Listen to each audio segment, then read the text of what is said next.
ఇది నా ఇల్లేగా. మా ఇంట్లోనే ఉన్నాను, హైదరాబాద్లో ఉన్నాను. సో నేను విన్నాను పొద్దున్నుంచి, నాకు ఫోన్లు రావడం జరిగింది. నేను కూడా వీడియో క్లిప్ చూశాను. మన మీడియా మిత్రులు చాలామంది నన్ను అడిగి క్లారిఫై చేసుకున్నారు. వాళ్ళ దాంట్లో రాలేదు నాకు తెలిసి. చాలా ఇట్లా శ్రీకాంత్ ఇలా బెంగళూరులో రేవ్ పార్టీకి వెళ్ళాడు, హేమ వెళ్ళింది, ఈ టైప్లో ఏవో వచ్చినాయి.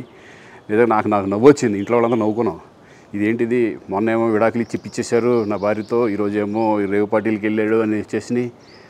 కానీ ఒకటి వాళ్ళు కొంచెం తొందరపడ్డంలో ఇది లేదనిపించింది. ఎందుకంటే అతను ఎవరో కానీ కొంచెం నాలాగా ఉన్నాడు. వాడు కొంచెం ఇలా కప్పుకొని, అది గెడ్డం ఉంది, బట్ ఇప్పుడు గెడ్డం నాకు లేదు అని, బట్ గెడ్డంతో నేను షాక్ అయ్యాను. ఇదేంటిది నాలాగా ఉన్నాడు ఏంటి అని నేనే షాక్ అయ్యాను. సో దయచేసి ఎవరు నమ్మొద్దు.